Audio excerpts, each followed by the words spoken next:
O VIX caiu 10 pontos em 2 dias.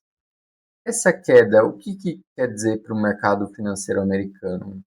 Isso é um bom sinal ou um sinal negativo para a bolsa americana? Segue o vídeo que eu te conto. Pessoal, começando aqui por esse gráfico do GLD, que é uma ETF do Gold, do ouro, no caso, a gente teve ontem, dia 21, a maior queda do ouro. Para começar o vídeo de hoje, pessoal, eu estou no gráfico do ouro, que para quem não está acompanhando, o ouro vem disparando, né, como vocês podem ver aqui no gráfico também. Esse, no caso, é uma ETF GLD, não é o preço do ouro em específico, mas é uma ETF. E o ouro vem disparando, né, e a ETF vem subindo forte junto aí com o preço do ouro, obviamente. Bom, no dia de ontem, dia 21, a gente teve a maior queda do ouro desde 2013.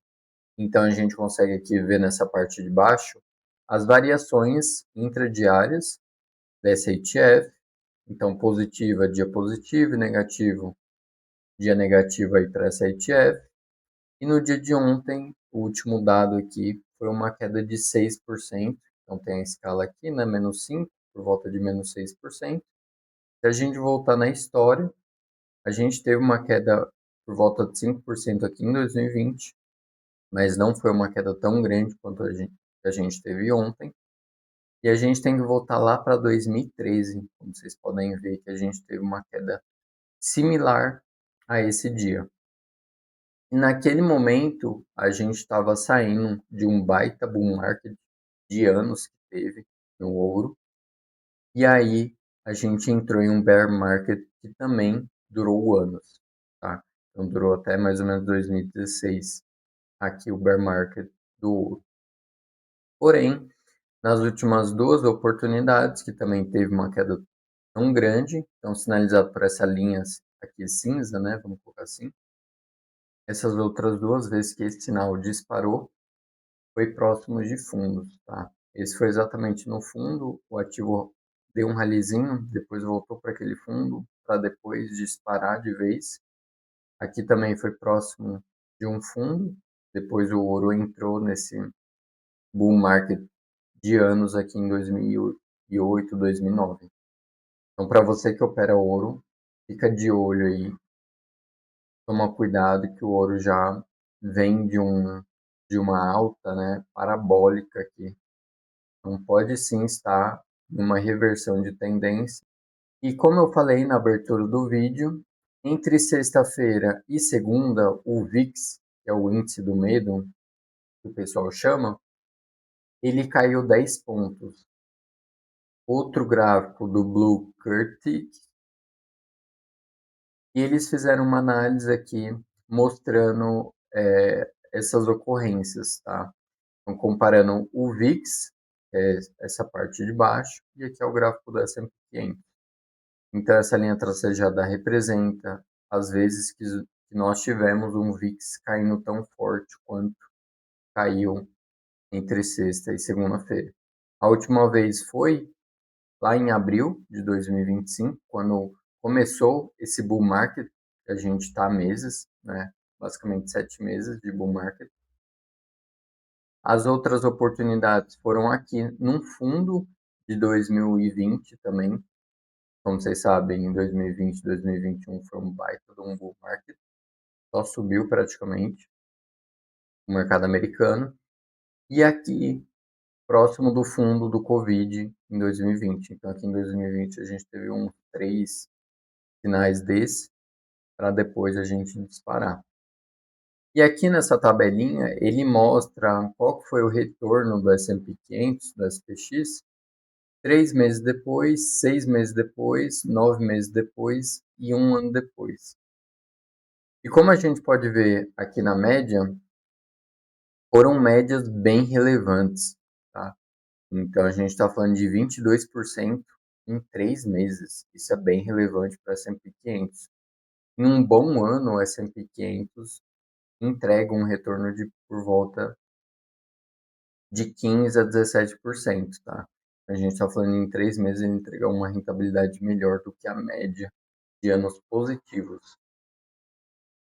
Então é um dado a se atentar. De novo, quem acompanhou o vídeo de ontem, eu trago alguns outros dados, entendeu também que eu estou bullish para esse final de ano, para esse último trimestre.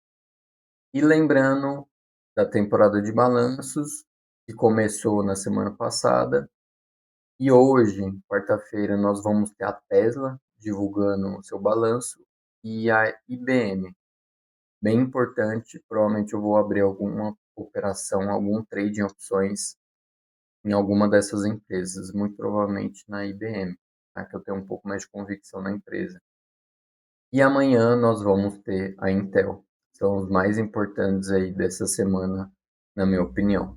Olhando aqui para o gráfico do S&P 500 5 minutos, para entender a movimentação do ativo no dia de ontem especificamente, o ativo abriu com um leve gap de alta, praticamente no 0 a 0, realizou aqui na abertura, consolidou e foi direto para a Gama All, essa grande concentração de gama. E foi lá onde encontrou a resistência, tá? Então, como vocês podem ver claramente, quando encostou lá, o ativo derreteu e aí permaneceu abaixo desse ponto importante aqui do Gama. Para finalizar o vídeo de hoje, então, estou na plataforma do MentorQ, que é o meu provedor dos dados do Gama, entre outros dados quantitativos que vêm a partir desse fluxo de opções. Para quem não sabe, eu sou um trader de opções no mercado americano. Coloquei aqui na Tesla para a gente dar uma olhada nos dados. Acredito que você que está ouvindo deve operar muito mais Tesla do que o IBM.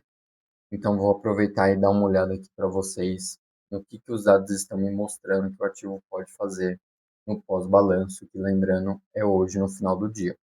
Começando pelas pontuações, sazonalidade no neutro, momento está no alto, volatilidade está no alto também por conta do balanço, então expectativa grande para o balanço. E a pontuação das opções está alta também, quer dizer que os investidores estão comprados ali no mercado de opções, acreditando que o ativo vai sim mostrar bons resultados e que o ativo vai continuar subindo. A condição do gama é positiva, então por parte do market maker, que é a contraparte dos contratos de opções, ele vai ter que vender se o ativo subir e ele vai ter que comprar se o ativo cair, trazendo estabilidade para o preço do ativo.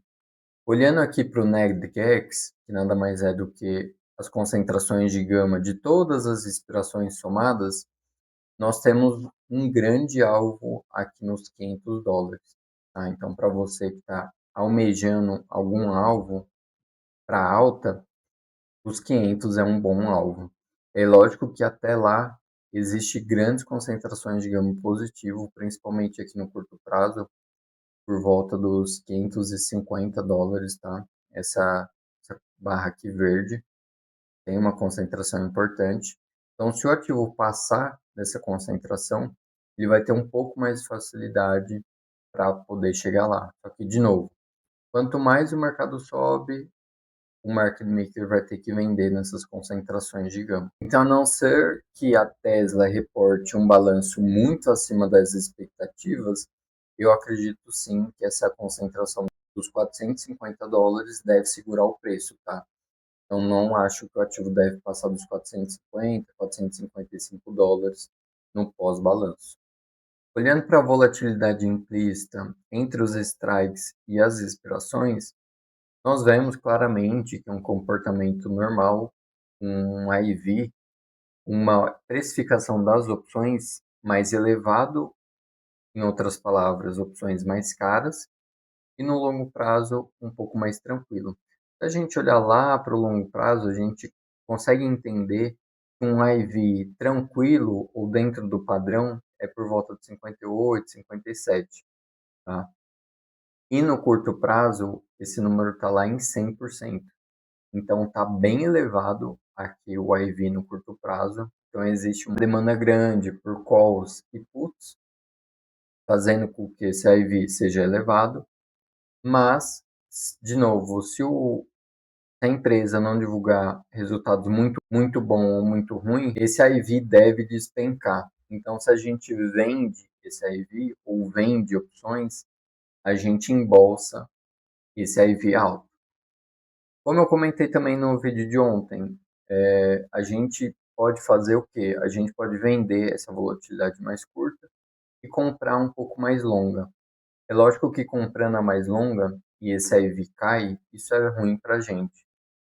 Então a gente precisa entender se realmente o diferencial de IV, a queda desse para a queda desse, se faz realmente sentido.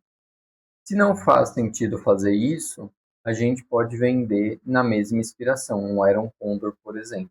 Vender trava de call e trava de put, acreditando que o ativo não deve nem surpreender muito para cima, nem para baixo. Não deve entregar uma movimentação dentro do que já era esperado. Só para finalizar o vídeo de hoje, então, a MentorQ acabou de lançar o Queen, que é a inteligência artificial deles. Depois comenta aqui se você quer que eu mostre um estudo que eu já fiz nesse Queen. Eu estava utilizando o beta, tá? Como eu sou um parceiro da MentorQ, eu estava utilizando no WhatsApp esse chat, essa inteligência artificial, e eu já tenho algumas mensagens, trocas de mensagens interessantes com essa inteligência artificial. Então comenta aí se você quer que eu trago como que eu utilizo a inteligência artificial para me ajudar nos meus próprios trades, tá? É uma ferramenta bem poderosa aqui do MentorQ. Como a inteligência já tem acesso a alguns dados aqui da plataforma, isso acaba facilitando a nossa vida. E é uma inteligência artificial específica para nós, para traders, tá? Não é uma inteligência artificial generalista. Se você gostou desse vídeo, deixe o seu like e não esquece de se inscrever no canal.